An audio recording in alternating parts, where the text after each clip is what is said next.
Welcome to a rules you got wrong for Orks versus Imperial Guard, or I guess it was Steel Legion or whatever the Imperial armor version of the Imperial Guard.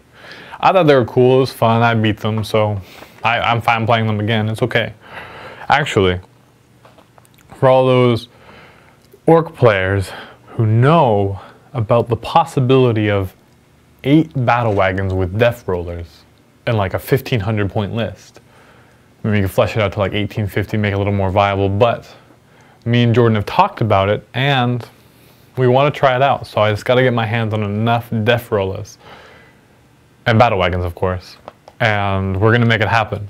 So we're going to see, especially because all tank army versus all tank army, and I'll let him fully change his list, modify his list to kill battle wagons, and I'm totally okay with that. We'll see how it goes. But until then, that'll probably be a little while from now, because it'll take a while to collect that much. But let's get to the rules you got wrong. Okay. Oshova. Dan, how do you grow your beard so fast? One day you have one, next you don't, and then you have one again. I thought we already discussed this. I'm a wizard. Okay. Steel Image 99. Now he has, thanks whoever you are, whatever your real name is, thank you, because he's actually brought up lots of different things. Actually, something super important that I didn't know about at all. I totally overlooked it. All my games with Matt, Dave, just about everybody, I was doing boss pull checks wrong. I'll get to that in a sec, but just for pinning checks, because it's a leadership check. And we'll go through the rule book. We'll talk and explain it all so it's very clear. Because yeah, I spent a good like 5 minutes just, or 5-10 minutes just like, oh. It's pretty important. He says, yeah, basically he says, boss pull cannot be used to reroll pinning tests. On page 31 of the rule book, actually, first of all, on page 8, it says leadership tests. Roll 2d6, result equal or less than model's leadership, test is passed. And different leadership values, always use the one with the highest. And modifiers, blah, blah, blah, blah. Okay, and then we go to page 31, which is pinning test. Couldn't find the little one, I got a big one. Here we go.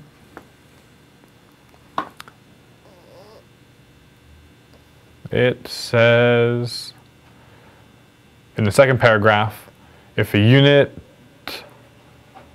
takes an unsaved wound from a pinning weapon, it must immediately take a pinning test. This is a normal leadership test. Okay, following me so far? Leadership test, roll 2d6, get under your leadership value. If you take a pinning hit, or take a pinning wound from a pinning weapon, then you need to take a pinning check, which is a normal leadership check. And then he refers me to page 44. Nope, that's a different one. In the Ork Codex, each time a unit with a boss pull fails a morale test. And that's page 92. I don't have my Ork Codex with me. So, boss pull applies only to morale checks. And since pinning check is not a morale check only counts towards losing 25% in one phase, falling back, or there was one more. Let's look it up. But it doesn't apply to pinning. And I've been doing it all the time, which is terrible of me. I'm sorry, guys. But that's just the way it is. So all of you guys who knew that already, thanks for bearing with me. All the guys who didn't, unfortunately for us Orks, we can get pinned rather easily with our terrible, terrible leadership if we're not fearless. Now, if we're fearless, if we're 11 or more models, then it doesn't matter at all. But if we are not, then odds are we're going to get pinned more often than not. Page 43.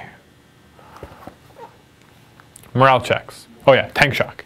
Lose an assault, 25% more or more casualties in a phase or getting tank shocked. You can use a boss pull to recheck the morale test. And there's that. Again, thanks, Steel Image. And he also says that in the movement phase,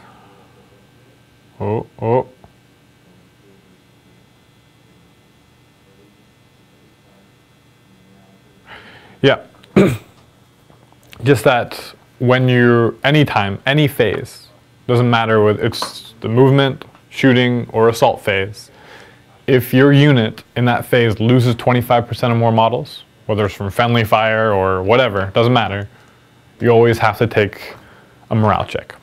And so that's something more important. It's something I really implemented with Joe's battle report. We started paying more attention to that. I didn't miss out excuse me, I missed out on it more during this battle report. Sorry, guys. And then he has tons.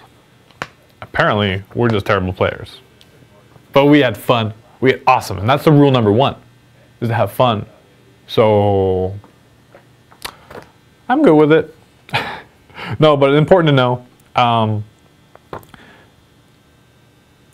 think it was the second part of the video when I stunned the Griffin, because it's multiple Griffins in the squad, it would be reduced down to shaken, not just stunned. But so he could have moved it just a little bit to make it harder for me to hit next turn.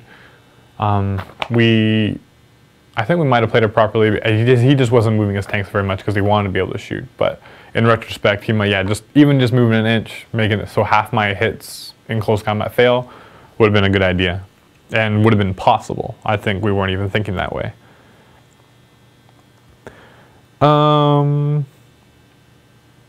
And when a vehicle gets wrecked, no, when it explodes, they come out, you take a pinning check.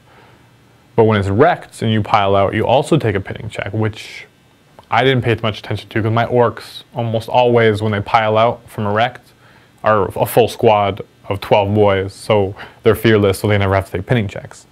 But in case you reload your boys and go on, or your Imperial Guard, or whatever you are, if you get a wrecked vehicle and you pile out, it is a pinning check.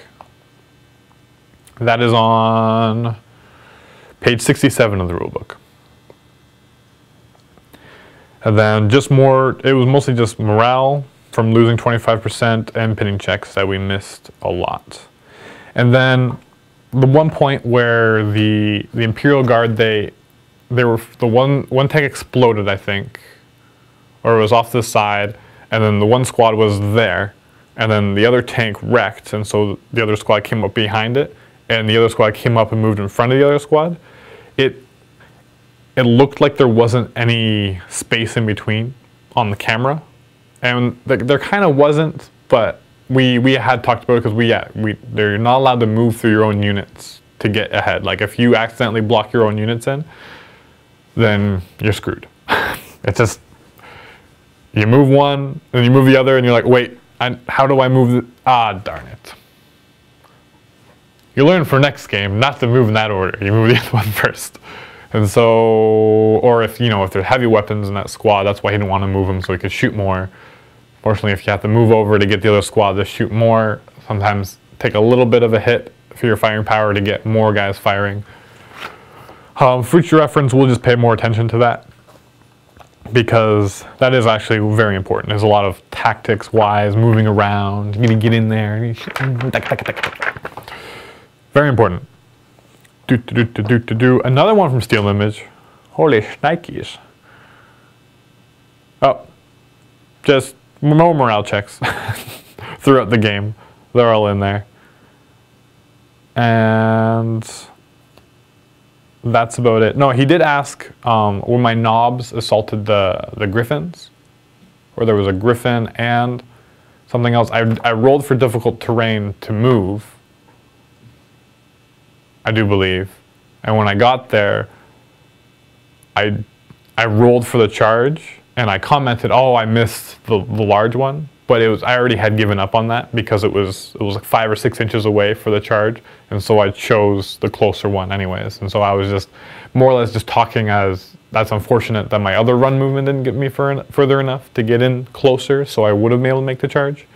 And so I took the less risky route. And so if you fail a charge, you can't charge something closer that you are in range with. It's whatever you declare, you have to charge. Just same with shooting. If you put a template down and you measure and you're out of range, you can't move the template over, one model over in the same unit to make sure you're in range. You just miss. Same thing with a charge, you just fail. But, well, we did do that properly. Sorry it wasn't clear enough.